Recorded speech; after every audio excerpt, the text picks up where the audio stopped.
नमस्कार। Hornbill TV में आपका स्वागत है और मैं आपके साथ प्रिया बिस्ट। बुलेटिन की शुरुआत करते हैं। उत्तराखंड में दीपावली के 11 दिन बाद इगास पर्व मनाया जाता है।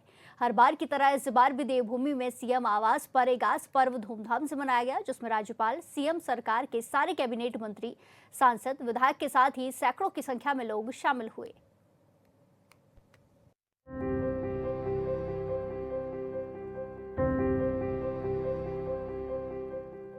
उत्तराखंड के लोक पर्व इगास बूढ़ी दिवाली के अवसर पर मुख्यमंत्री पुष्कर सिंह धामी ने अपने आवास पर परंपरागत उल्लास के साथ ये पर्व मनाया, जिसमें राज्यपाल, कैबिनेट मंत्री, विधायक और लोक कलाकार और बड़ी संख्या में लोग शामिल हुए। मुख्यमंत्री ने इस बात पर जोर दिया कि इगास बूढ़ी दिवाली गौरवशाली परंपरा का प्रतीक है, जो हमारे लोक जीवन की खुशियों, आस्था और एकजुटता का उत्सव है। इस पर्व के दिन से ही आज हम राज्य स्थापना के 25 वर्ष जो पूरे हो रहे हैं, उन 25 वर्षों का भी उत्सव, रजतोत्सव के रूप में हम सब मना रहे हैं। 25 वर्षों में राज्य ने अनेक कीर्तिमान स्थापित किए हैं, अनेक उपलब्धियां हमारे पास आई हैं और आगे के 25 सालों के लिए एक रोड मैप बनाकर हम सब काम करेंगे। इगास पर्व को लेकर मुख्यमंत्री धामी के नेतृत्व में राज्य सरकार ने इस लोक पर्व पर सार्वजनिक अवकाश घोषित किया है और ऐसा करने वाली ये पहली सरकार है। ये निर्णय उत्तराखंड की लोक संस्कृति और परंपराओं के प्रति मुख्यमंत्री धामी की गहरी आस्था और समर्पण को दर्शाता है। उत्तराखंड देश का श्रेष्ठ राज्य बने, हमारे प्रधानमंत्री आदरणीय मोदी जी के मार्गदर्शन में हमारा राज्य उनकी प्रेरणा से हर क्षेत्र में आगे बढ़ रहा है और 25 सालों का रोड मैप लेकर जो बाबा केदार के प्रांगण में उनके मुंह से शिव रूपी शब्द निकले थे, वो शिव रूपी शब्द कोई सामान्य शब्द नहीं थे, वो शिव के धाम में निकले। देहरादून में सीएम के शासकीय आवास पर कार्यक्रम के दौरान परंपरागत नृत्य और गीतों ने पूरे वातावरण को उत्सव में बना दिया। मुख्यमंत्री धामी ने उपस्थित कलाकारों और जनता के साथ पर्व की खुशियां साझा की और कहा कि उत्तराखंड की संस्कृति हमारी अस्मिता की पहचान है। इस परंपरा को जीवित रखना और नई पीढ़ी तक पहुंचाना हमारा सामूहिक दायित्व है। और ये दशक उत्तराखंड का होगा, उनके शब्द हैं। इन शब्दों को साकार करने के लिए हमको पूरे प्राणों प्रण से, पूरे मनोयोग से, परिश्रम के साथ जो उत्तराखंड वासी उत्तराखंड में रहते हैं और जो पूरे देश और दुनिया में प्रवास करते हैं, वो सभी मिलकर राज्य की प्रगति में, राज्य की गति में, राज्य की उन्नति में अपना योगदान दें। मैं उन सबसे भी अपेक्षा करता हूँ। मैं सभी को इस लोक पर्व की बहुत शुभकामनाएं देता हूँ। जून में इगास पर्व पर आयोजित कार्यक्रम में शामिल होने से पहले मुख्यमंत्री पुष्कर सिंह धामी ने रुद्रप्रयाग पहुंचकर इगास पर्व के अवसर पर आपदा प्रभावित परिवारों से भेंट की। उन्होंने परिवारों का हालचाल जाना और हर संभव सहायता का आश्वासन दिया। मुख्यमंत्री ने माताओं और बहनों को फल और उपहार भेंट किए और उनके साथ बैठकर भोजन भी किया। इस दौरान उन्होंने माताओं और बहनों को आश्वस्त करते हुए कहा कि मैं आपके बीच केवल मुख्य सेवक के रूप में नहीं, बल्कि एक पुत्र और भाई की तरह सदैव उपस्थित हूँ। आपके जीवन में मुस्कान लाना ही मेरे जीवन का सबसे बड़ा ध्येय है। मुख्यमंत्री धामी का ये दोहरा आयोजन, एक ओर सांस्कृतिक पर्व का उत्सव और दूसरी ओर आपदा प्रभावितों के बीच पहुंचना, उनके संवेदनशील, जन संघर्षनिष्ठ और जमीनी नेतृत्व का सशक्त उदाहरण प्रस्तुत करता है। उनकी ये पहल न केवल उत्तराखंड की लोक परंपराओं को सम्मान देने की मिसाल है, बल्कि ये संदेश भी देती है कि सरकार विकास के साथ साथ संस्कृति, संवेदना और समाज के हर पहलू से जुड़ी हुई है। Bureau report, hornbill TV.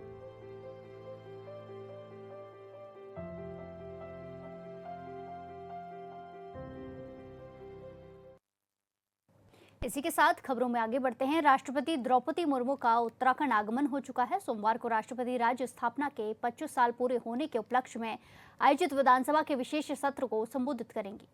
मंगलवार सुबह कैचीधाम स्थित बाबा नीम करोली आश्रम में दर्शन करेंगी। साथ ही कुमाऊं विश्वविद्यालय के दीक्षांत समारोह में भी शामिल होंगी। वहीं राष्ट्रपति के दौरे को लेकर सुरक्षा के पुख्ता इंतजाम किए गए हैं। आईजी नीलेश आनंद भरणे का कहना है कि राष्ट्रपति के आगमन को लेकर सुरक्षा के पुख्ता इंतजाम किए गए हैं। खासतौर से उत्तराखंड विधानसभा सत्र के दौरान 200 से ज्यादा पुलिस जवानों को तैनात किया गया है।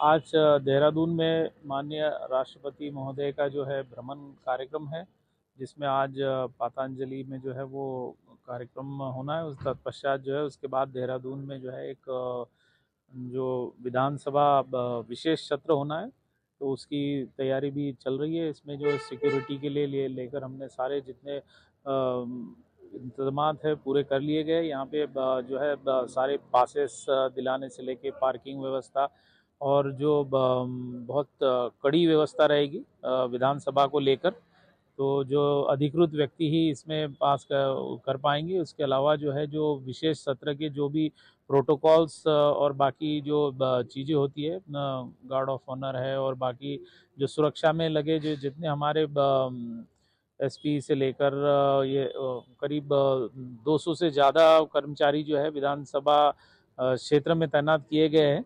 इसके अलावा राष्ट्रपति निकेतन वहाँ बड़ा कार्यक्रम होना है, तो ये यहाँ के मुख्य कार्यक्रम है जिसकी तैयारी जो है अभी चल रही है।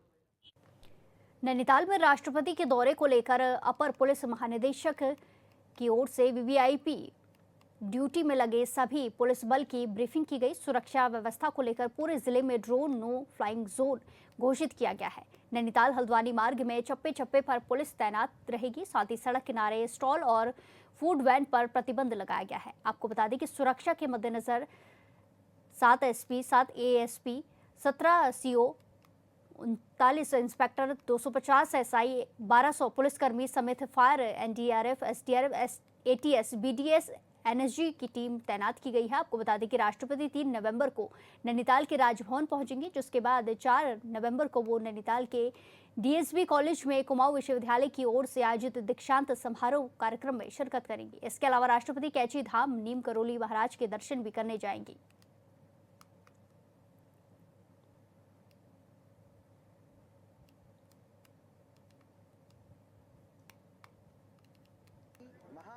राष्ट्रपति महोदय का नैनीताल जनपद का भ्रमण एवं प्रवास प्रोग्राम है। इसमें राष्ट्रपति महोदय आर्मी हेलीपैड में लैंड होते हुए हल्द्वानी में वहां से रूट होते हुए नैनीताल में राजभवन में पधारेगी और वहां पर रात्रि विश्राम है और अगले दिन दिनांक 4 नवंबर को राजभवन से कैंची धाम प्रस्थान करेंगे और कैंची धाम में बाबा नीम करोली महाराज का जो कैंची धाम मंदिर में दर्शन पूजा पाठ सब रहेगा। इसके लिए उचित प्रबंधन किया गया है। साथियों, मैं आपको बता दूं, माननीय डीजीपी साहब के निर्देशन में और हमारे सभी उच्चाधिकारियों के निर्देशन में एडीजी एलओ साहब यहाँ पर हमारा मार्गदर्शन दिया है। पीएचक्यू इंट हेडक्वार्टर्स, उत्तराखंड सरकार, उत्तराखंड शासन, सबका हर तरह का संसाधन मैजिस्ट्रेट्स यहाँ डिप्लॉय हो चुका है। आपने देखा डीएम साहब ने भी यहाँ पर थे।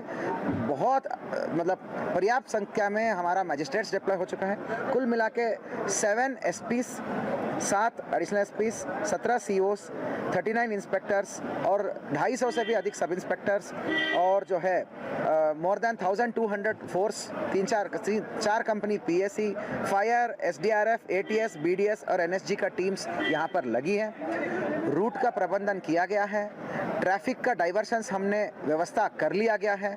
जगह जगह पर चप्पा चप्पे पर हमने सुरक्षा बलों का तैनाती कर दिया है। देखिए, महामहिम राष्ट्रपति महोदय का जो भ्रमण और प्रवास का कार्यक्रम नैनीताल जनपद में है, उसको देखते हुए आज हमारी यहाँ पर ब्रीफिंग थी समस्त फोर्स की।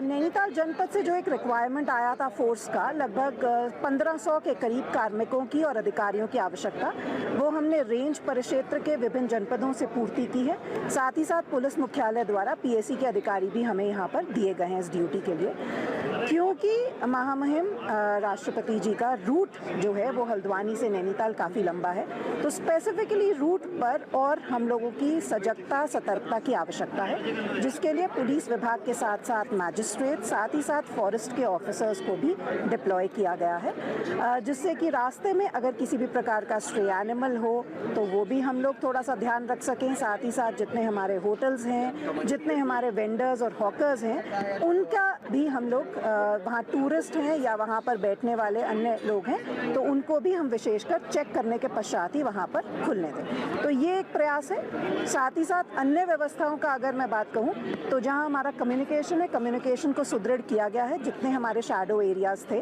हमारे एडिशनल SRO उन्होंने समस्त शैडो एरियाज़ का स्वयं भौतिक निरीक्षण करते हुए वहाँ पर सेट्स लगाने की आवश्यकता है। राज्य स्थापना के 25 साल पूरे होने पर रजत जयंती का जश्न शुरू हो गया है। रविवार को राष्ट्रपति द्रौपदी मुर्मू 3 दिवसीय दौरे पर उत्तराखंड पहुंची। एयरपोर्ट पर सीएम धामी और राज्यपाल गुरमीत सिंह ने राष्ट्रपति का पुष्पगुच्छ देकर स्वागत किया। इसके बाद राष्ट्रपति हरिद्वार स्थित पतंजलि विश्वविद्यालय के दीक्षांत समारोह में शामिल हुई, जहां उन्होंने समारोह में मुख्य अतिथि के तौर पर शिरकत की और छात्र छात्राओं को डिग्री और मेडल प्रदान किए। इस मौके पर सीएम धामी और राज्यपाल गुरमीत सिंह भी मौजूद रहे। कार्यक्रम को संबोधित करते हुए राष्ट्रपति ने कहा कि ये सबसे प्रसन्नता का विषय है कि आज 64% छात्राओं ने मेडल प्राप्त हुए हैं। हमारी यही बेटियां भारत का गौरव बढ़ाएंगी। आज समय आ गया है कि देश को आगे बढ़ाने के लिए देश के 140 करोड़ की जनता भी आशा भरी निगाहों से देख रही है। देश को विकसित भारत बनाने में बेटियां अगर पीछे रह जाएंगी तो विकसित भारत का सपना अधूरा रह जाएगा। वहीं सीएम धामी ने कहा कि नई शिक्षा नीति को लागू कर शोध संस्थाओं और आर्टिफिशियल इंटेलिजेंस से उत्तराखंड जुड़ा है।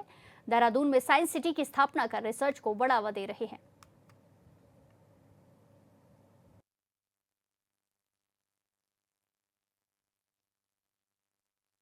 छात्रों की तुलना में चौगुना है। यहाँ शिक्षा प्राप्त कर रहे कुल विद्यार्थियों में बेटियों की संख्या 62% मुझे बताया गया है। ये केवल संख्या नहीं है, ये महिलाओं के नेतृत्व में आगे बढ़ने वाले विकसित भारत का अग्रिम स्वरूप है। साथ ही ये भारतीय संस्कृति की उस महान परंपरा का विस्तार है जिसमें गार्गी, मैत्रेयी, ओपाला और लोपामुद्रा जैसी विदुषी महिलाएं समाज को बौद्धिक और आध्यात्मिक नेतृत्व प्रदान करती थी। मुझे विश्वास है कि हमारी शिक्षित बेटियां अपनी आंतरिक शक्ति और प्रतिभा से भारत माता का गौरव बढ़ाएंगे। मैं केवल यहाँ बेटा जो है, बेटाएं यहाँ बेटे हैं लड़के, तो सोच रहे हैं कि बेटियों को ज्यादा प्रशंसा किया जा रहा है, लेकिन ऐसे नहीं है। आज समय आ गया है देश को आगे बढ़ने के लिए, क्योंकि यहाँ 140 करोड़ जनसंख्या भारत में है। उनमें से 50% महिलाएं हैं। जो हम सपने देख रहे हैं 2047 तक भारत को विकसित भारत बनाएंगे, तो बेटियां और भाइयों सभी का सहयोग चाहिए, क्योंकि केवल 50% बेटा प्रयास करेंगे और बेटियां पीछे रह जाएंगे तो विकसित भारत का सपना हुए तो अधूरा रह जाएगा। इसलिए आज जो बेटियां प्रयास कर रहे हैं, आज जो शिक्षक अभिभावक जो प्रयास कर रहे हैं, अनुष्ठान के जो प्रतिष्ठाता रामदेव जी जो प्रयास कर रहे हैं, मुझे लगता है ये उसका एक मात्र झलक है। हिमालय की गोद में बसा देवभूमि उत्तराखंड केवल एक राज्य नहीं, बल्कि योग, आयुर्वेद और अध्यात्म का प्राण केंद्र है। इस पवित्र धरती से निकली योग और आयुर्वेद की परंपरा ने न केवल भारत को बल्कि समूचे विश्व को स्वास्थ्य, संतुलन और सद्भाव का संदेश दिया है। उत्तराखंड की यह ऋषि परंपरा आज भी हमें यह प्रेरणा देती है कि ज्ञान का सर्वोच्च उद्देश्य केवल आत्म विकास नहीं बल्कि विश्व कल्याण है। मैं इस समारोह में उपाधि प्राप्त करने वाले सभी विद्यार्थियों को हार्दिक शुभकामनाएं देता हूं। आशा है कि हमारे स्वास्थ्य योद्धा दीक्षांत समारोह के बाद आने वाली चुनौतियों का सामना सफलतापूर्वक करेंगे।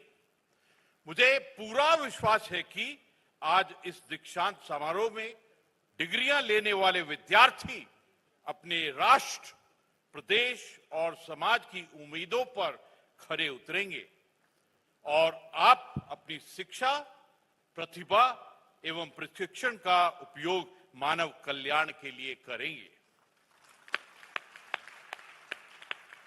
योग और आयुर्वेद जैसी महान प्राचीन भारतीय विद्याओं को वैश्विक मंच पर लोकप्रिय बनाने के लिए उल्लेखनीय योगदान देने वाले पतंजलि विश्वविद्यालय के इस दीक्षांत समारोह में शामिल होकर मैं गौरव की अनुभूति कर रहा हूं।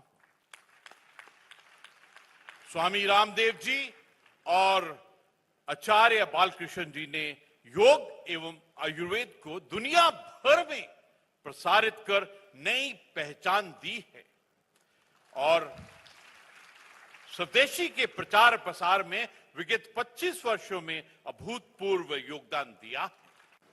दृढ़ संकल्प का वो प्रेरक उदाहरण समूचे देशवासियों के लिए बना।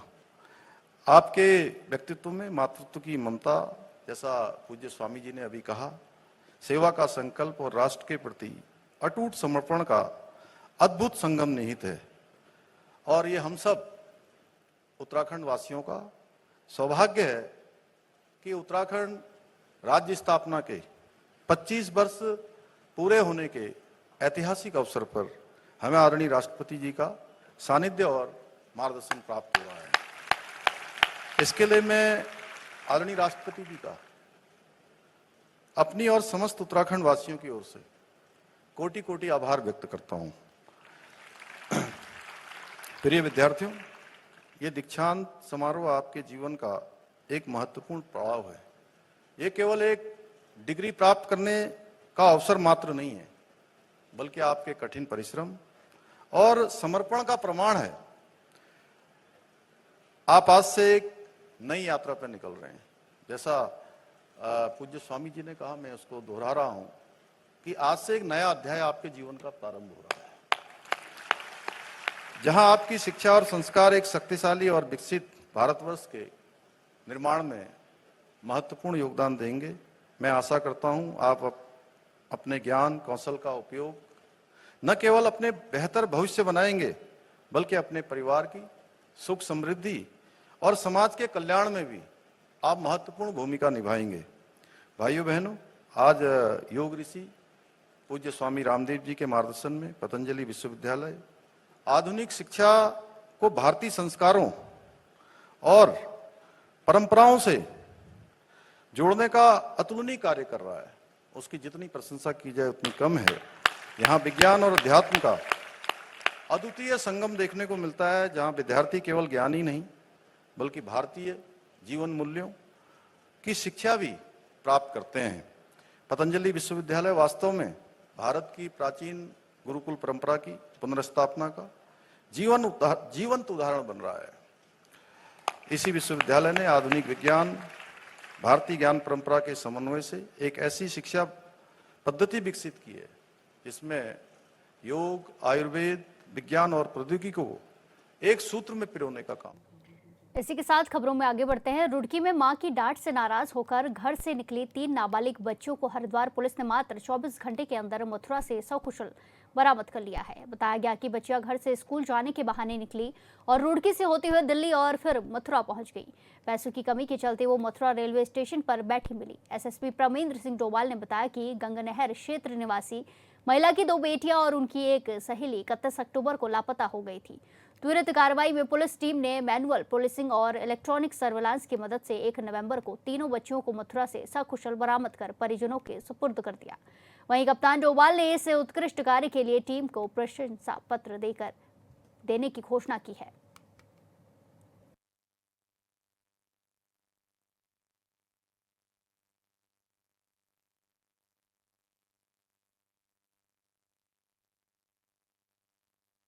गंगनहर में 31 तारीख को पुलिस को सूचना मिली थी कि 3 बच्चियां नाबालिग जो थाना गंगनहर क्षेत्र से ही घर में बिना बताए चली गई है। मामले की गंभीरता को देखते हुए थाना गंगनहर में इंस्पेक्टर कोतवाली द्वारा तत्काल अभियोग पंजीकृत किया गया और एसपी देहात और सीओ और इनकी पूरी टीम के द्वारा 24 घंटे के अंदर इन बच्चियों को सकुशल मथुरा से बरामद किया गया है।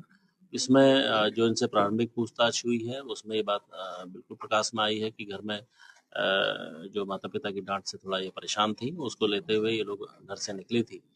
पुलिस ने कम समय में एक अच्छे प्रयास में इन बच्चियों को सकुशल बरामद किया है। मैं पूरे थाना गंगनहर पुलिस को बधाई भी देता हूँ और मैं जो इनके माता पिता यहाँ पर आए हैं उनके सपुर्द अभी बच्चों को भी किया जाएगा, उनको भी मैं बधाई दूंगा और उनको ये भी कहूँगा कि इस प्रकार के जो घटनाक्रम है जिसमें डांट डपट और मारपीट की जो घटनाएं हैं उससे कई बार बच्चे उद्वेलित हो जाते हैं। ऐसी घटनाओं से बचना चाहिए ताकि बच्चों को सही राह पे लाने के लिए जरूरी भी रहे। इसी के साथ खबरों में आगे बढ़ते हैं। जिला विधिक सेवा प्राधिकरण के सचिव आलोक राम त्रिपाठी ने नरेंद्र नगर और मुनिकीरेती पहुंचकर कई विभागों का औचक निरीक्षण किया। उन्होंने नरेंद्र नगर में स्थित स्वयंसेवी संस्था आशा किरण सेवा आश्रम का निरीक्षण किया, जिस दौरान उन्होंने वहां रह रहे वृद्धजनों का हालचाल पूछा और आश्रम के कर्मचारियों को दिशा निर्देश भी जारी किए। इसके बाद सचिव आलोक राम त्रिपाठी ने कुंजापुरी मेले में लगे जिला विधिक सेवा प्राधिकरण के स्टॉल का निरीक्षण किया और स्टॉल में लगे लोगों के कार्य की सराहना की। इसके अलावा सचिव ने थाना नरेंद्र नगर और थाना मुनिकीरेती का भी औचक निरीक्षण किया।